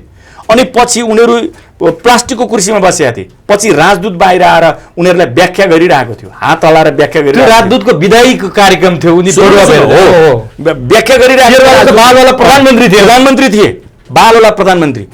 अब पनि नेपाली जनताले यिनीहरूको यो दृश्य, कुकर्म र यिनीहरूले बोलेका, मैले फ्ल्यासब्याक त्यही भनेको। त्यसैले त्यो बानेश्वरमा चिच्याउने प्रभुसँग वार्ता गर्छु, प्रभु पनि मेरो लागि कोही होइन, म देखेपछि थरथर हुन्छ भनेको हो नि त यिनले त, होइन? त्यसो भने नि त प्रचण्डले त। अब त्यो प्रचण्ड गएर राति 11 बजे पछाडि प्रधानमन्त्री भइसकेको मान्छे र एक्जिस्टिङ सिटिङ प्राइम मिनिस्टरलाई लिएर गएर, 2टा भूतपूर्व प्रधानमन्त्री र एउटा सिटिङ प्राइम मिनिस्टरलाई लिएर बाहिर प्लास्टिकको कुर्सीमा, तपाईँको बिचरा त्यो मगन्ते कसैको घरमा गएर माग्न बसे जस्तो बाहिर 3जना ती व्यक्तिहरू बसिरहेका थिए। यिनीहरूलाई महान नेता भनेर नेपाली नागरिकहरूले भनिदिए कुनै समयमा। अहिले त धेरैले भन्न छोडिसके, हेर्नुहोस्। तर पनि यिनीहरूको पछाडि अहिले पनि मान्छे छन्। होइन, मान्छे किन लाग्छ भन्दाखेरि मैले एउटा गरेँ के भनेको, यसमा विश्लेषण गरेँ मैले, यसलाई मैले एउटा समीक्षा गरेँ, मैले आत्मसमीक्षा पनि गरेँ। किन लागेको रहेछ यस्तो, यो लिचडहरूको पछाडि मान्छे किन लागेको रहेछ यत्रो चिनेर पनि भन्दाखेरि, त्यो प्रत्येक मान्छेको हेर्नुहोस् राजनीति जीवनमा लागेको 20-25 वर्ष, 30 वर्ष, 40 वर्ष भइसक्यो। अब अन्त जाने ठाउँ कतै छैन। त्यही कपाल कनाएर मेउ गरेर खाने भन्दा अर्को विकल्प रहन्छ। हो, त्यो वर्ग तिनीहरूलाई छोड्दो रहन्छ कि। जस्तै मैले अहिले सबैको विरोध गरेर भने नि, म पनि टाउको कनाएर कुनै नेताको अगाडि गएर कखरा मैले पनि पढाएको छु नि, 2-4 अक्षर मैले पनि जानेको छु नि, गएर लाभ लिन्थेँ होला नि त हात थापेर। हो, त्यो मेरो दिलले, मेरो हृदयले दिएन, मेरो आत्माले दिएन। तर एउटा लामो समयदेखि लागेको र एउटा तबका रहेछ, एउटा वर्ग रहेछ, त्यो ठुलै समूह छ। त्यो समूह अब यहाँभन्दा अर्को मेरो विकल्प छैन। आज पनि केही पाइन्छ कि भनेर पछाडि लागेछ। पदको, धनको, प्रतिष्ठाको, राजदूत हुन पाउने, रोजगारी नियुक्ति हुन पाउने, रोजगारी, यस्तै। अनि त्यसपछि पार्टीभित्र अब जस्तै काङ्ग्रेस छ भने नेविसँग अध्यक्ष बनाइदिए लागि, फलानु बनाइदिए लागि, तरुण दलमा के बनाए, त्योभन्दा त्यसले राति सपनामा पनि देख्छ होला म अपराध गरिरहेको छु भनेर कि। यो सत्य कुरा बोल्न नसक्ने भनेको, माओवादीको त्यो हरेक कार्यकर्ताले सपनामा पनि म अपराध गरिरहेको छु भनेर देख्छ होला, तर बाहिर आएर बोल्दैन। किन बोल्दैन भन्दाखेरि भात खानको लागि बोल्दो रहेछ। त्यो भात भनेको फेरि यहाँ अनर्थ लगाउला, भातै खाना हो हुन त, किनभने पद प्राप्ति गरिसकेर भात खाने हो। त्योभन्दा अर्को ल देशको जनताको, तपाईँले यहाँ प्रसङ्ग जोड्नुभयो अहिले, यिनीहरूले त्यत्रो मान्छे मारे। 1 नम्बर कि 2 नम्बरमा छ त्यो 40 सूत्रीय माग राखेर 52 सालमा यिनीहरू भूमिगत हुँदाखेरि 1950 को सन्धिको पुनरावलोकनको बारेमा यिनीहरू प्रचण्ड कतिपल्ट प्रधानमन्त्री भए, बाबुराम भट्टराई कतिपल्ट प्रधानमन्त्री भए। साँच्चै के भन्नुहुन्छ भने नाक मुख अनुहार देखाएर हिँड्नुहुन्छ यिनीहरूले। अनि त्यो 1950 को सन्धि जस्तै प्रचण्ड भारतमा जाँदाखेरि त्यो हेर्नुहोस् त, त्यो दिल्लीमा झुमरिया ल्याएर नचाएर त्यो तेस्रो लिङ्गीहरू, अमेरिकाको राष्ट्रपतिले नपाएको सम्मान पाए भन्दैछन्, तपाईँ चाहिँ त्यसरी व्याख्या गरिदिइरहनु भएको छ। के सम्मान पायो होइन? अब नि सुन्नु न, किन यति धेरै विवादमा परेको? सुन्नु न, दृश्य छ अगाडि। ल हामीले कसैले केही नदेखेको थियो, दुनियाँ चाहिँ तपाईँको धेरै अगाडिको जमानामा त्यसरी क्यामेरा पनि हुन्थेनन् होला, त्यो रेकर्ड पनि हुन्थेन होला। त्यो हो, त्यस बेला हो भने यिनले के भन्थ्यो होला, दिउँसै रात पार्थे कि पार्दैन थिए? दृश्य छ अगाडि। त्यो ज्ञानेन्द्र साईले त भने त त्यहाँ 700-800 को कार्पेट, भले त्यो मूल्यसँग त हाम्रो सरोकार होइन, त्यो कार्पेट कतिको बिछाएको थियो 20 सडकमा। अनि त्यो नचाइ हेर्नुहोस् त, नचाइ सिलसिलेबार नाच्ने तरिका पनि। हामी त भारत र नेपालको संस्कार संस्कृति भनेको एकअर्कामा मिल्दोजुल्दो छ। हेर्नुहोस्, हामी पाहुनाको आतिथ्य सत्कार गर्दाखेरि पञ्चकन्याबाट आतिथ्य सत्कार गर्छौँ। हेर्नुहोस्, एयरपोर्टमा मोदी आउँदा पञ्चकन्याबाट आतिथ्य सत्कार गरेको छ। साना साना कलिला नानीहरूबाट त्यो ड्रेसअप हेर्नुहोस्, त्यहाँ त्यो नर्तकीहरूको, त्यो त्यहाँ नाच्नेहरूको त्यो झुमरिया लगाएको हेर्नुहोस् त्यहाँ। अनि त्यो प्रचण्ड आउने बित्तिकै तिनीहरूको त्यो हात हल्ला हेर्नुहोस्। त्यो अलरेडी बदनामित गर्ने, डिफेम गर्ने, त्यो त प्रचण्डको डिफेमको हामीलाई कन्सर्न भएन, त्यो त नेपालको डिफेम हो नि त। तिनी त सिटिङ प्राइम मिनिस्टर हुन् नि त। अब यो कुरा आएर झुटमुट बोलिदिनु पर्ने, यिनीहरू होइन बाँचेर चाहिँ पाउँछन् के भनेको के, झुटो बोलेर बाँचेर। अनि प्रचण्डलाई यति धेरै अपमान गर्नुपर्ने भारतले चाहिँ किन फेरि त्यो देखाइदिएको हो, त्यो देखाइदिएको। अब त्यस पछाडिको अब यो तपाईँले के प्राप्ति गरे त प्रचण्डले भन्दाखेरि, यदि त्यो नगरिदिने हो भनेदेखि सुरुमै है फर्स्ट स्टेजमै रिसेप्सन भनौँ न, त्यो रिसेप्सनबाट नै उहाँलाई डिमोरलाइज नगर्ने हो, राज्य मन्त्री ल्याएर डिमोरलाइज रिसेप्सनमा नै डिमोरलाइज नगर्ने हो भने, त्यहाँ भव्य स्वागत गर्ने हो भनेदेखि यिनको आत्मबल बढ्छ र अनि ठुला कुरा गर्न सक्छन्। त्यस पछाडिका फर्मल त्यो भेटघाट हुन्छ नि, त्यो एयरपोर्टमा रिसेप्सन दिइसके पछाडिको फर्मल भेटघाट हुन्छ नि, त्यो फर्मल भेटघाटमा यदि हामीले रिसेप्सन नै यिनलाई उचित किसिमको रिसेप्सन दियौँ भने यिनको आत्मबल बढ्छ, ठुलै मान्छे रहेछु भन्ने फिल हुन्छ। अनि त्यस पछाडि यिनले केही कुरामा हाम्रो विरुद्धमा भनेको नेपालको हित हुने तरिकाले केही कुरा चाहिँ यिनले माग्छन्, अर्थात् नेपालको सिमाना मिचिएको प्रश्न उठाउलान् होइन, त्यही भारतले अहिले संसदमा राखेको नयाँ नक्साको बारेमा कुरा उठाउलान्, वा यस्तै 1950 को सन्धिको बारेमा उच्चारण गर्दैनन्। अब यहाँ फेरि यो त्यो संसदमा मैले त्यो व्याख्या गरेको, तपाईँको डिप्लोमेसीको डी पढेको मान्छे छैन हेर्नुहोस्, अनि पार्टीको त्यो उनको पार्टीको नेताले अलिकति अध्ययन त गर्नुपर्छ नि, यसको के अर्थ हुन्छ र भन्छ। कुटनीतिमा तपाईँको कुटनीतिज्ञहरूसँग यो कुरा सोध्नु होला। म कानुनको विद्यार्थी भएकाले मैले केही न केही अध्ययन गरेरै भनेको थियो, कमा र फुल स्टपको पनि अर्थ हुन्छ। त्यो नर्तकी नाचेको त कुरै छाडिदिनुहोस्, लिखतमा हो भने कमा र फुल स्टपको अर्थ हुन्छ। एक्टिभिटिजमा र त्यो तपाईँको भर्मल सेन्समा हो भनेदेखि प्रत्येक शब्दको अर्थ हुन्छ र तपाईँको सिटिङ पोजिसनको पोस्चरको अर्थ हुन्छ डिप्लोमेसीमा। त्यो सोध्नु होला, एकदमै भयङ्कर कुटनीतिज्ञलाई तपाईँ यो कुरा सोध्नु होला। तर संसदमा यो ल्याप्चे कखराहरू त्यहाँ त छन् नि त धेरै होइन। अब त्यो प्रचण्डको पक्षका सांसदहरू छन् भनेदेखि उसकै देवत्व जे गरून्, जे गरून्। अब यहाँ एमालेको छ भने उसले ओलीले जे गरून् उसैको पक्षमा बोलिदिएको छ, अनि शेरबहादुरले जे गरून् उसकै पक्षमा बोलिदियो, जे गरून्। अब यिनीहरूले कहिले यिनीहरू भगवान् हुन्, कहिले गल्ती गर्दैनन् होला त, कस्तो रियलाइज गर्न नजानेको हो। नेपालको दुर्दशा नै काङ्ग्रेस, एमाले र माओवादी यो तीनवटा पार्टीका शीर्ष नेताले स्कुलिङ त्यही गराए, त्यही सिके, सबैले कुनै पनि गल्ती गरेको छैन भनेर सधैँ ढाकछोप गर्ने र गल्तीको रियलाइजेसन नगर्नु पनि नेपालको दुर्दशा हो। हामी प्रसङ्ग चाहिँ कहाँ थियौँ भन्दाखेरि यो भारत भ्रमणमै, त्यस कारणले गर्दाखेरि त्यो उहाँको त्यो रिसेप्सनदेखि नै उहाँलाई एक प्रकारले डिफेम गरेको छ है। यति धेरै विवाद हुनुपर्ने कुरा छ र जस्तो प्रचण्डको राज्य मन्त्रीले स्वागत गरेको कुरा आयो, उनले आफै पनि भने कि मभन्दा अगाडि जाने नि धेरैले राज्य मन्त्रीले गरेछन्, कतिपय त सचिवले पनि गरेका छन् भनेर प्रचण्ड बोले। त्यो ठुलो कुरो होइन भनेर उनले भने। उनको छोरी पनि विवादमा तानिन्, उनी पनि विवादमा तानिए, उनीसँग को मन्त्री गएको थिए, कहीँ भेटघाटमा कहीँ देखिएनन्, पार्टी पिकनिकमा गए जस्तो देखियो। परराष्ट्र मन्त्री पनि त्यही छन्, अर्थमन्त्री त्यही छन्, अरू मन्त्री त्यही छन्, ती मन्त्रीहरू भेटघाटमा कहीँ देखिएनन्। एकैपटक एकजना गुरुको अगाडि चाहिँ गेरु वस्त्र लगाएर पुरै शिष्य जस्तो बसेको मात्रै देखियो। यति अव्यवस्थित, यति अस्तव्यस्त, त्यहाँको दूतावासले पनि केही गर्न नसकेको, पत्रकारलाई पनि त्यस्तै अस्तव्यस्त र भद्रगोलमा राख्यो। किन यति धेरै अस्तव्यस्त बनाइयो प्रचण्डको भनौँ, यो डिजाइनै हो तपाईँको। हामीले पत्र पत्रिकामा र अन्य सञ्चार माध्यमहरूमा बाट थाहा पाए अनुसार त्यहाँ गएर भद्रगोल भएको त कुरै छाडिदिनुहोस्, यहाँ 4 घण्टा अगाडि पनि परराष्ट्र मन्त्रालयको कर्मचारीहरूलाई त्यसमा पनि हाई र्याङ्किङ लेभलको कर्मचारीहरूलाई समेत भिजिटमा को संलग्न हुँदैछन् भन्ने कुराको जानकारी थिएन। 4 घण्टा अगाडि प्रधानमन्त्रीको फर्मल भिजिट हुँदैछ, परराष्ट्र मन्त्रालयको हाई र्याङ्किङ लेभलको कर्मचारीहरूलाई ठ्याक्कै भनिदिनुहोस् तपाईँ सहसचिव लेभलको मान्छेलाई समेत थाहा थिएन भने त्यो दिल्लीमा गएर भद्रगोल हुने त, किनभने त्यसको प्रोटोकल मिलाउने काम, त्यो भिजिटको सेड्युल निर्धारण गर्ने काम, अनि त्यस पछाडि त्यो भिजिटमा के विषयवस्तुमा रहेर छलफल गर्ने कुरा, त्यो सबै परराष्ट्र मन्त्रालयले पहिले यो उसमा द्विपक्षीय सहमतिमा र छलफलमा तल्लो स्तरबाट तयार गरेर त्यो त डिप्लोमेसीको एउटा एसेन्सियल हुनै हो नि हैन, त्यो पार्ट नै हो नि। नेपालको त्यो भिजिट को प्रमुख मान्छेलाई, भ्रमणमा रहेको प्रमुख मान्छेलाई र उता रिसेप्सन दिने प्रमुख मान्छेलाई त्यो त यो विषयवस्तुमा हाम्रो छलफल हुँदैछ भन्ने कुराको एक प्रति त सेट गरेर गएको हुन्छ नि त। हो, यहाँ त के हो भन्दाखेरि परराष्ट्र मन्त्रालय के विषयमा छ, को जाने भन्ने थाहा थिएन। किन यस्तो भएको भने यति अस्तव्यस्त, के प्रचण्डको चाहिँ अपमान गर्नका लागि यस्तो भयो होइन भने त सेड्युल त सार्वजनिक हुनु पर्थ्यो नि त। अब यहाँ तपाईँले अघि भन्दै हुनुहुन्थ्यो अरू विगतमा पनि यस्तै भएको थियो भनेर तपाईँले, उनी आफैले बोले हो। त्यसो हो भनेदेखि प्रचण्ड किन चाहियो त?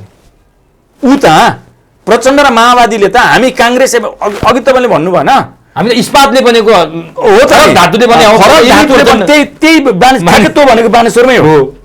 हामी फरक माटोले बनेका, फरक धातुले बनेका संसदवादी दल भन्छ काङ्ग्रेस र पुँजीवादी, भ्रष्ट, जाली फटा। अब अहिले जाली फटाको सङ्गत बिना त प्रचण्ड त 3 मिनट पनि बाँच्न सक्नुहुन्न नि।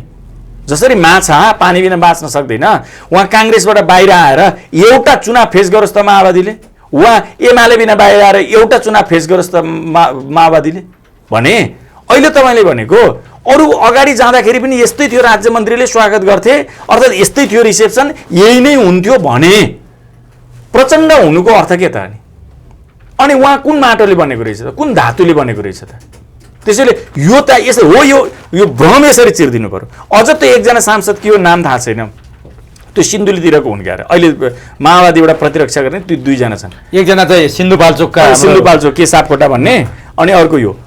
अब त्यो तिनीहरू बोलेको देख्दाखेरि नि मलाई मानिलिउँ कि प्रचण्ड श्रीकृष्ण हुन्, भगवान् हुन्, श्रीकृष्णले गल्ती गर्दैनन् र यिनले जे गर्छन् प्रतिरक्षा गरिरहनुपर्छ, त्यस्तो हुन्छ काहीँ हो? यही तरिकाले नेपाल बर्बाद भएको। यसमा मैले अहिले तपाईँलाई भन्ने तिनै सांसदलाई यो प्रश्न सोधिदिन्छु मैले, तपाईँले सोधिदिनुहोस् ल यो प्रश्न कि केपी ओली जाँदा पनि त्यस्तै थियो, प्रचण्ड के अरे शेरबहादुर जाँदा पनि त्यस्तै थियो, माधव नेपाल जाँदा पनि त्यस्तै थियो भने प्रचण्ड किन चाहिएको त? उहाँहरूले त प्रचण्ड फरक हो भनेको छ। ल यसको जवाब के दिनुहुन्छ उहाँले? माओवादी किन चाहिएको त त्यसो भएदेखि? उहाँले त हामी नेपालको डिग्निटी इन्टरनेसनल्ली काङ्ग्रेस र एमाले धुमिल गरायौँ, हामी इन्टरनेसनल्ली नेपालको प्रतिष्ठा त उच्च राख्छौँ भनेर भन्नुभयो हो नि त। त्यही भनेर मान्छे मारेर आउनुभयो। मान्छे मारेको पनि सौला बुझाउँला, केही छैन, फरक परेन। खेप्लान् मान्छेले, त्यसलाई रियलाइज गर्लान्, ल ठिकै गरेछ भन्लान्। तर उहाँ काङ्ग्रेस र एमाले भन्दा के कुरामा फरक हुनुभयो त? अब त्यो त तपाईँको बिम्बको रूपमा भनेको को राम्रो को नराम्रो भनेको, काङ्ग्रेस र एमाले भन्दा त्यो डिग्रीमा उ गर्ने हो भने, मापन गर्ने हो भनेदेखि त धेरै तल छ त। अनि तपाईँ भ्रष्टाचारको कुरा गर्नुहुन्छ भनेदेखि 46 साल पछाडि भ्रष्टाचार बढ्यो, तर त्यति बढेन जति 62-63 पछाडि अर्थात् माओवादी आएपछि बढ्यो। अनि त्यो त फेरि मैले बोलेको भन्दा यहाँ ठुङ्लान् मलाई होइन। तिनलाई म भनिदिन्छु, इन्टरनेसनल ट्रान्सपरेन्सीको रिपोर्ट हेरे हुन्छ उहाँहरूले, त्यो डिजिटल्ली हेरे हुन्छ उहाँहरूले। अनि यति धेरै विवादमा ल्याउनै पर्ने हो त प्रचण्डको? उनको छोरीको विषयलाई लिएर पनि धेरै विवाद भयो। छोरीले त के लाखौँका हार उपहार ल्याएका भन्ने कुरा पनि सार्वजनिक भइसक्यो। कसले 45 लाखको हार उपहार ल्याएको भन्ने छ। त्यसैले मैले के भनेको भने सर, यस्ता द्रव्य पिशाच, त्यो म कन्फर्मेसन छैन है, होइन उहाँको बसाइको कुरा छ नि। सुन्नु त्यो त्यही भएकाले मैले भनेको त्यो हार प्राप्तिमा अरू चिजहरू साट्दिने यस्ता द्रव्य पिशाच, हिजोका चप्पलेहरू है, तपाईँको संस्कार संस्कृति पहिलाबाट त्यो सानैदेखि ग्रोअप हुँदाखेरि स्कुलिङ छैन, सिकेको छैन, मान्छे मारेर आएका छन्, अघि नै भन्यो भने मन्दिर भत्काएर आएका छन्, त्यो धर्मभित्र के तत्त्व छ भन्ने कुरा यिनीहरूलाई आत्मबोध छैन। जे गर्दा पनि हुन्छ, जे गर्दिँदा पनि हुन्छ, जे बोल्दिँदा पनि हुन्छ, र अन्तिम सत्य नै भौतिक सुख सुविधा प्राप्तिभन्दा अर्को केही, ल प्रचण्डको त्योभन्दा अर्को केही नियत छ? हो यस्ता मान्छेका बारेमा कोही कोही बेला साँच्चै भन्नुहुन्छ भने मलाई कुरा गर्न यो आफै अशुद्ध आफै पापिष्ट हुन्छ होला यिनीहरूको नाम उच्चारण गर्दा भन्ने लाग्छ। अब अहिले तपाईँले भनेको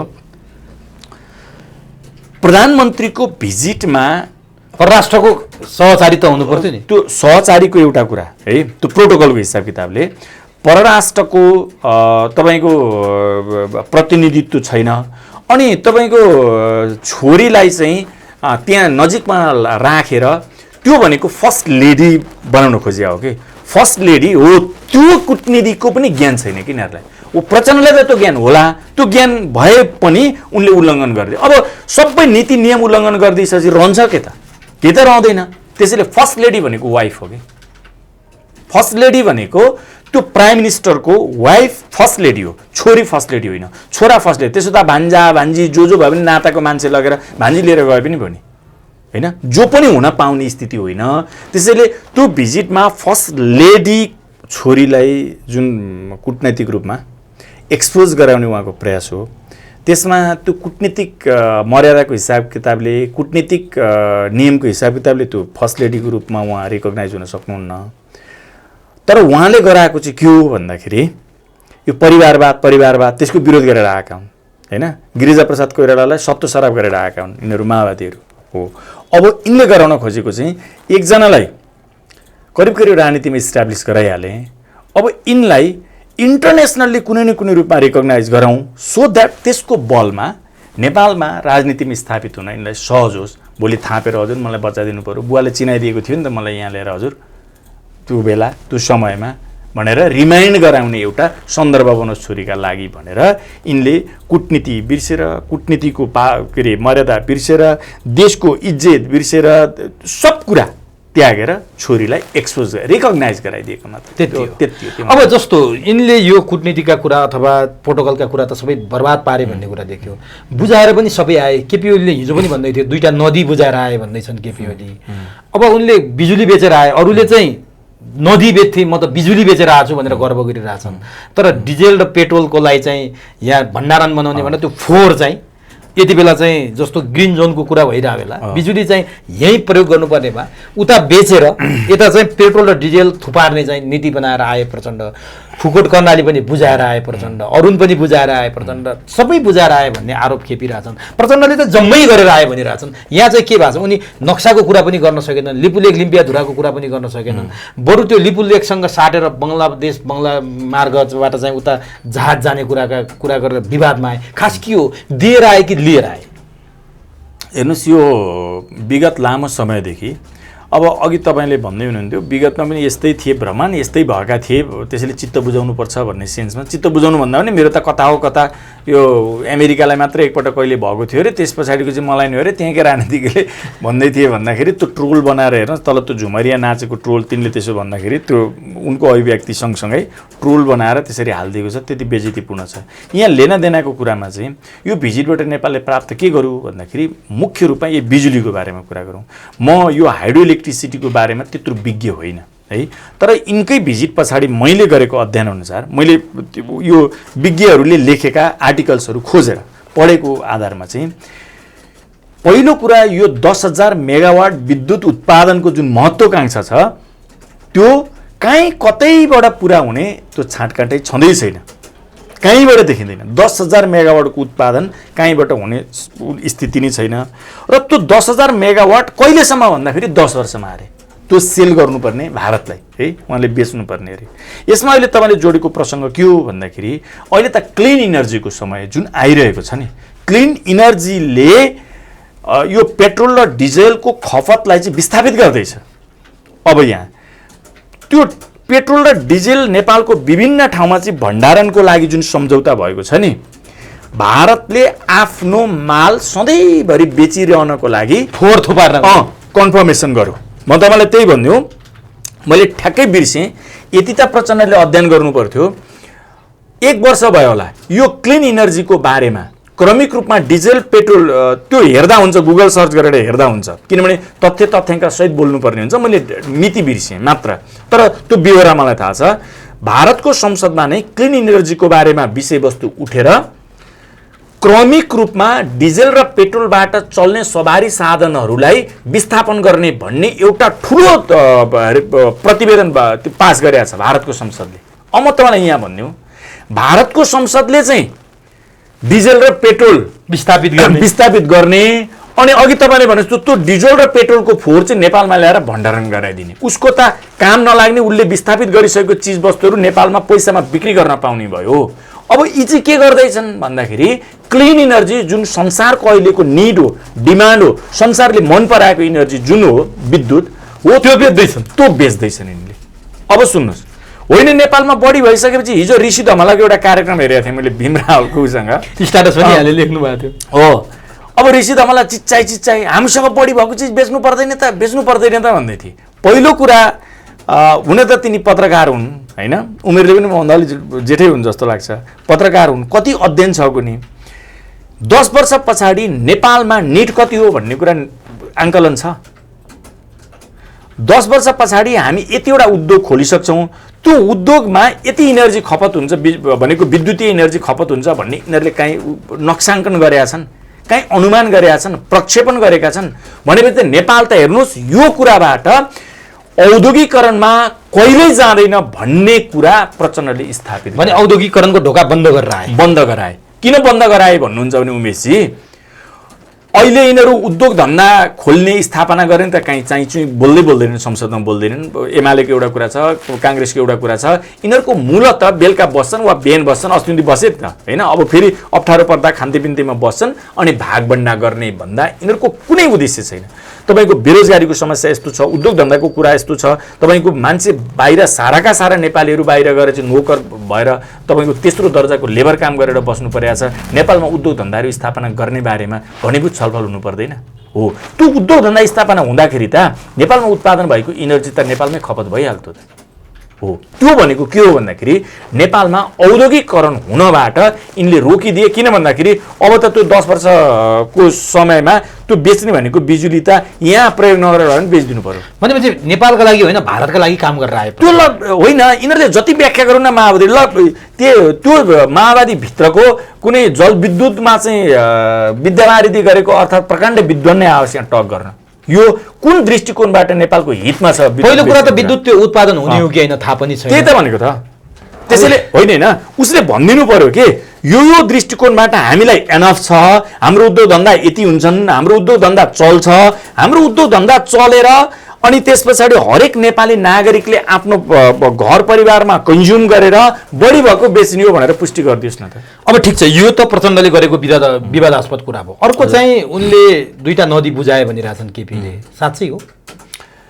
अब नदी बुझाउने काम चाहिँ परराष्ट्र पनि बुझाए, त्यो चाहिँ बिपी कोइराला के फाउन्डेसन भन्नेमा सुषमा स्वराज थपिदिएर परराष्ट्र पनि बुझाए, 2टा नदी पनि बुझाए। अब यस्तो छ, मुर्रा राँगो मात्रै लिएर आयो भने मुर्राले अब यति बेला उधुम मच्चायो। यो नदी बुझाउने कुरामा खड्गप्रसाद ओलीले पनि जति आफ्नो प्रतिरक्षा गरे पनि महाकाली बेच्ने खड्गप्रसाद ओली नै हुन्। फेरि महाकाली सन्धि गर्नेमा भलै प्रधानमन्त्री शेरबहादुर देउवा थिए होइन, तर खड्गप्रसाद ओलीले ठाउँमा कतिवटा त आमसभा गरेको छ र पर्चा बाँडेको छ। 1 खरब 25 करोड रुपियाँ वार्षिक आम्दानी हुन्छ नेपाललाई भनेको छ। अहिले देखाइदिउँ त कहाँबाट 1 खरब 25 करोड रुपियाँ आम्दानी भने सबै बेच्ने हुन् होइन? यी सबै बेच्ने हुन्। फेरि एउटा बेच्नेले अर्को बेच्नेलाई आरोप लगायो। मुर्रा राँगोले बडो चर्चा कमायो। मुर्रा पनि प्रचण्डसँग जोडिएको विषय होइन। त्यो सुन्नु न, सहसचिव पनि भन्दिनँ म त, त्योसँग सम्बन्धित मन्त्रालयको उपसचिवले गरेर लिएर आउने हो कि। अनि किन यति धेरै यसमा चाहिँ गिजो लियो त यो विषय? अनि प्रचण्ड गरेर लिएर प्रधानमन्त्रीको भिजिटमा त्यो राँगा दिने भनेको त अघि नै मैले भने नि,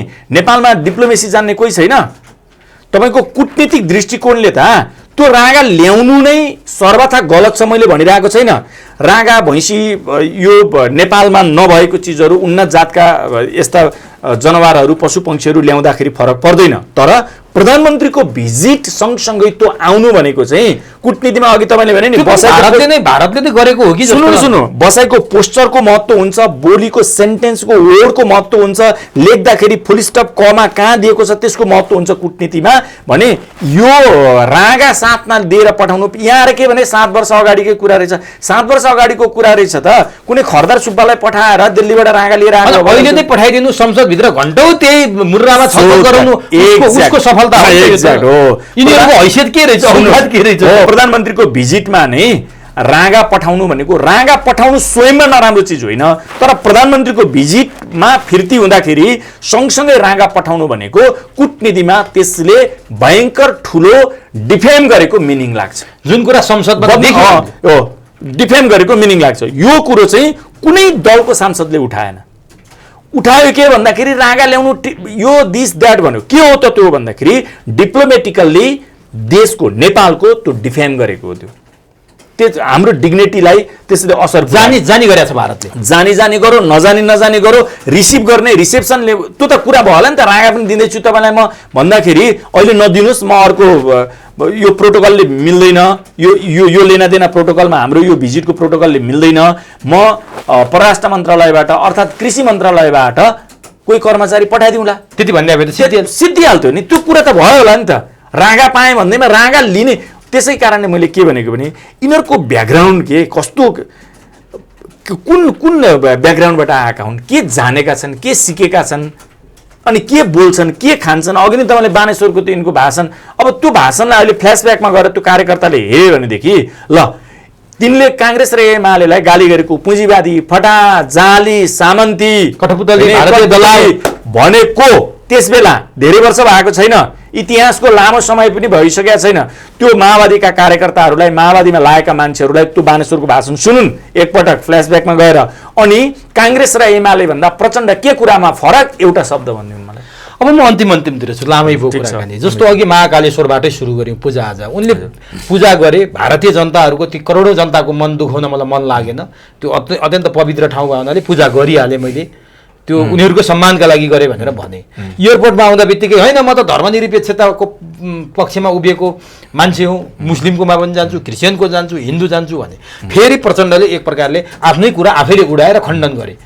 अनि प्रचण्डले त धर्मनिरपेक्षतावादी हुन्, भारतको खुसी पार्नलाई गरे रहेछ, नेपाल आउँदा बित्तिकै छोडे भन्ने थियो मान्छेलाई। फेरि हिजो पशुपतिमा गइसकेपछि यो के हो त? यो उतापट्टि लम्पसार परेर आए, अघि भने जस्तो यहाँले भने जस्तो एयरपोर्टमा आउँदा बित्तिकै होइन क्यारे भन्ने देखाए, फेरि हिजोदेखि हो क्यारे भन्ने पारिरहेछन्। जन्मदेखि सायद पहिलोचोटि गयो होला नि पशुपति। प्रचण्ड यो चटके हुन् भन्ने कुरा त अब त्यसै पनि थाहा छ। त्यसमा तपाईँको यिनका कार्यकर्ता चाहिँ जुन छन् नि, ती चाहिँ सर्कसमा नाच्ने बाँदर हुन्छन् नि, होइन? त्यसलाई मैले बिम्बको रूपमा भनेको है। फेरि अब तपाईँ अब किनभनेदेखि यहाँ त फेरि यो कोपर्न आउँछ नि दलाल सेनाहरू, होइन? त्यो बिम्ब त बुझ्नु पऱ्यो नि त। प्रतीकात्मक रूपमा प्रचण्ड चटके, तिनका कार्यकर्ता सर्कसको बाँदर। किन भन्दाखेरि नि जसरी नाच भन्यो त्यसरी नाच्छ क्या त्यो बाँदर। मान्छे विवेक भएको मान्छे त्यसै गरी नाच्नुहुन्छ। हिजो मन्दिरमा ढुङ्गान फुटा भने फुटाए, अब आज मन्दिरमा पूजा गर्नुपर्छ भने फेरि पूजा गर्न थाले। हिजो गाई काट आन्द्रा पनि झुन्डाइदिए मन्दिरमा लगेर भने त्यसै गरे। अनि होइन है केही समय पक्कै गाई काट्नु हुँदैन, गाई खानु हुँदैन, त्यसै गरे भने मान्छे त्यो सर्कसमा नाच्ने बाँदर जस्तो हो त। त्यही हुँदाखेरि माओवादी र देश यस्तो अवस्थामा पुग्यो। त्यही भनेको मैले। त्यसैले यी चटके हुन्। यी चटकेले बाँदर नचाए जसरी नचाउँछ नि सर्कसमा बाँदरलाई, यसरी नाच भन्दा उफ्री भन्दा उफ्रिन्छ, तपाईँ उत्ताने पर भन्दा उत्तानो परिदिन्छ, दुईवटा खुट्टाले मात्रै हिँड भन्दा दुईवटा खुट्टाले हिँडिदिन्छ, अनि घोप्टो परेर हिँड भन्दा त्यो सर्कसमा। त्यही भएर त मान्छे ताली बजाउँछ नि त्यो सर्कसमा गएर त्यहाँ। ठिक छ, ठ्याक्कै बाँदर नचाहे जस्तै हो कार्यक्रमहरुले। अब बिट मारौँ। प्रचण्डले गएर नक्साका कुरा त गर्न हिम्मत गरेनन्। लुम्बिनी र कपिलवस्तु भारतले आफ्नो नक्सामा राख्यो, त्यो सांस्कृतिक नक्सा भनेर भन्यो। लिपुलेक र लिम्पियाधुराको त झन् कुरै उठाएनन्। अब बालेनले यहाँ चाहिँ आफ्नो कार्यकक्षमा ग्रेटर नेपालको नक्सा राखेपछि प्रचण्ड, ओली, देउबा सबैले एकैपटक ठुलो झड्का खाए भनेर व्याख्या भइरहेछ। यो चाहिँ हर्क साम्पाङले पनि चाँडै राख्दैछन् रे धरानमा भन्ने सुनिन्छ। यो बालेनको यो सङ्केत र सन्देश चाहिँ के हो यिनीहरूका लागि? अब यो जुन सांस्कृतिक नक्सा भन्ने छ नि, सांस्कृतिक नक्साको त्यो डिफाइन भारतले गरिसकेको अवस्था छैन। हेर्नुहोस् है, बङ्गलादेशले त 24 घण्टाभित्र स्पष्टीकरण माग्यो, यहाँकाले हिम्मत गरेनन्। माग्यो तपाईँको पाकिस्तानले पनि भनिसकेको छ। तर त्यहीँको विदेश मन्त्रीले के भन्यो भन्दाखेरि भारत के अरे बङ्गलादेश र पाकिस्तानलाई चाहिँ के भन्यो भन्दाखेरि नेपालले त मानिसक्यो, अनि तिम्रो के टाउको दुखाइ त, छिमेकी देश तिमी जस्तै त अरू नेपालले त मानिसक्यो भनेर विदेश मन्त्रालयले भन्यो। त्यसको खण्डन नेपालले गरेको छ। हाम्रा परराष्ट्र मन्त्रीलाई थाहा छैन। फेरि अब परराष्ट्र मन्त्रीले दिल्लीमै लिएको इन्टरभ्यूमा चाहिँ यो विषयमा हामीलाई थाहै छैन भन्छन्। त्यस्ता लम्पसारवादीहरू परराष्ट्र मन्त्री छन्। है। अनि तिनीहरूलाई चाहिँ प्रजातन्त्रवादी लोकतन्त्रवादी भनेर चाहिँ यहाँ ताली पिटेर अब त्यो उनको भजन गाउने भजन मण्डलीहरू ताली पिटिदिन्छन् यहाँ। अब अहिले मैले भनेको कुरा कति संवेदनशील छ भन्दाखेरि भारतको त्यो तपाईँको अन्य पत्रकारले इन्फर्मल मान्छेले अनौपचारिक मान्छेले बोले होइन, त्यहाँको विदेश सचिवले के भनिदिए भन्दाखेरि यो ब्यौरा हामीले सांस्कृतिक नक्सा हाम्रो संसद भवन अगाडि राखेको ब्यौरालाई नेपालले एक्सेप्ट गरिसक्यो, अब तिमीलाई यसमा टाउको दुखाउनु पर्ने के अर्थ छ भनेर पाकिस्तान र बङ्गलादेशलाई जवाफ दिएको छ, मौखिक रूपमा जवाफ दिएको छ। भने एक्सेप्ट कसले गरो, तपाईँले र मैले त गरेका छैनौँ, हामीले गरेर हुने पनि होइन नगरेर हुने पनि होइन।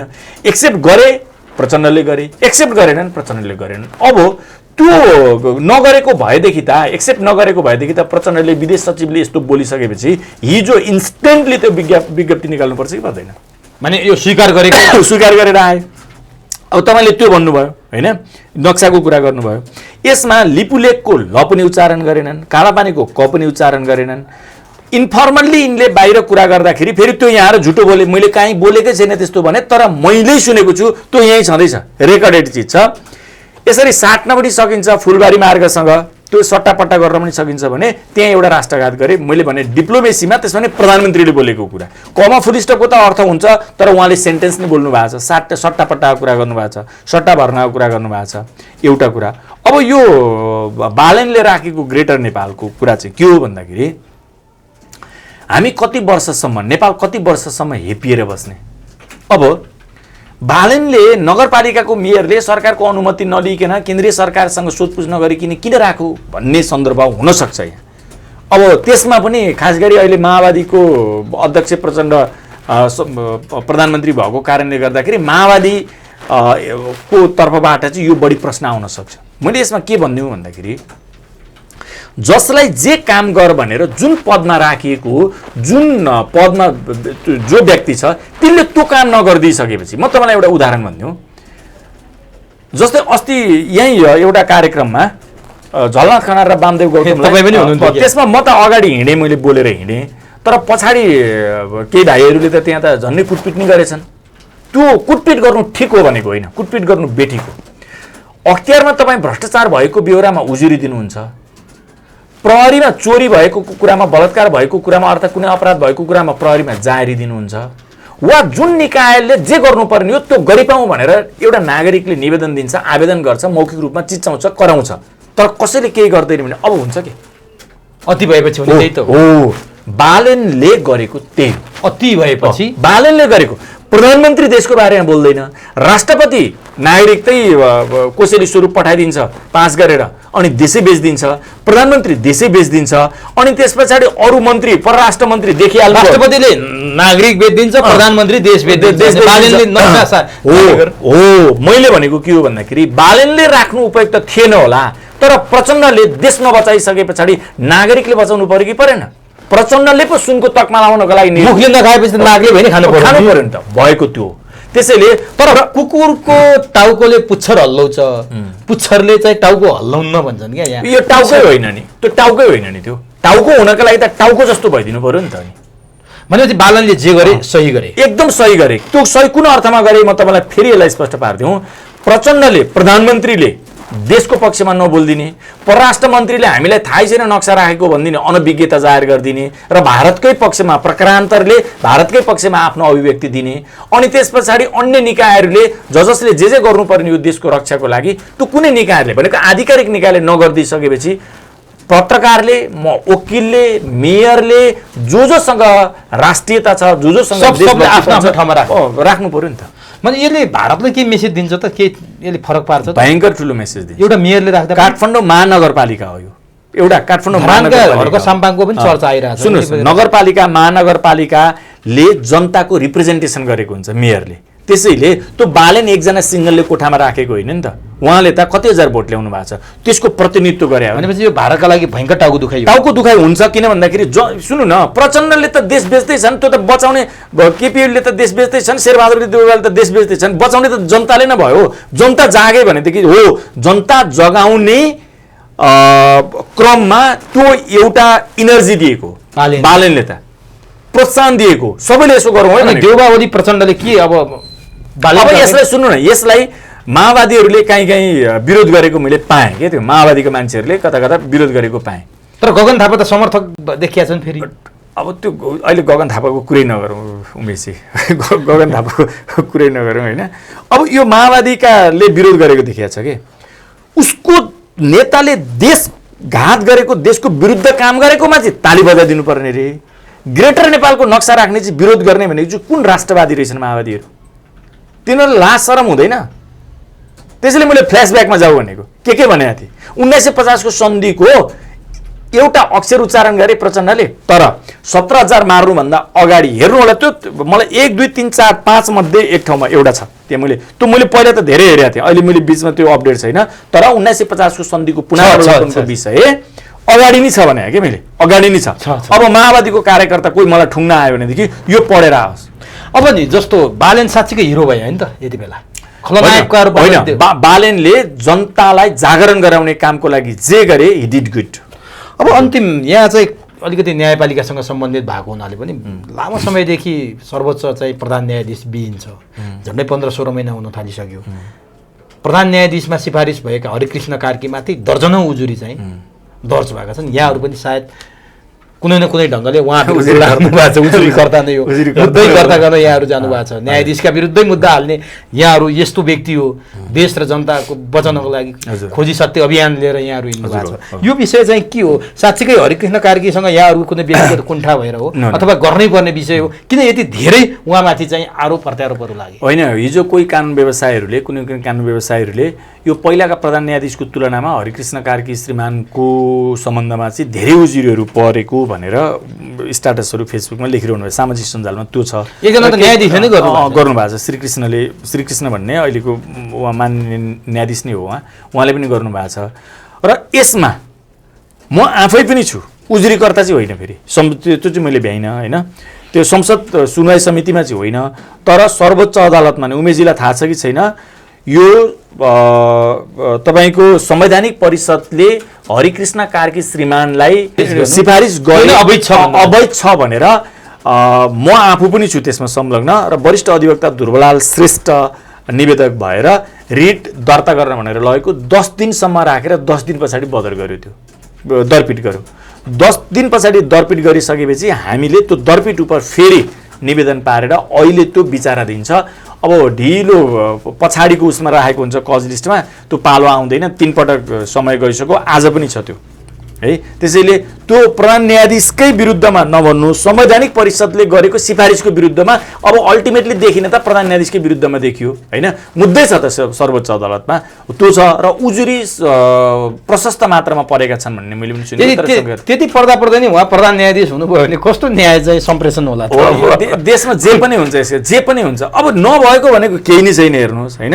अब नभएको तपाईँको हिजो अस्तिकै घटना हेरौँ न, राष्ट्रपति विद्यादेवी भण्डारी भएको समयको मिति लेखिएको छ, अग्निप्रसाद सापकोटाको आफ्नो नाम लेखिएको छ, र उनी सभामुख पदमा विराजमान भएको अवस्थाको मिति लेखिएको छ।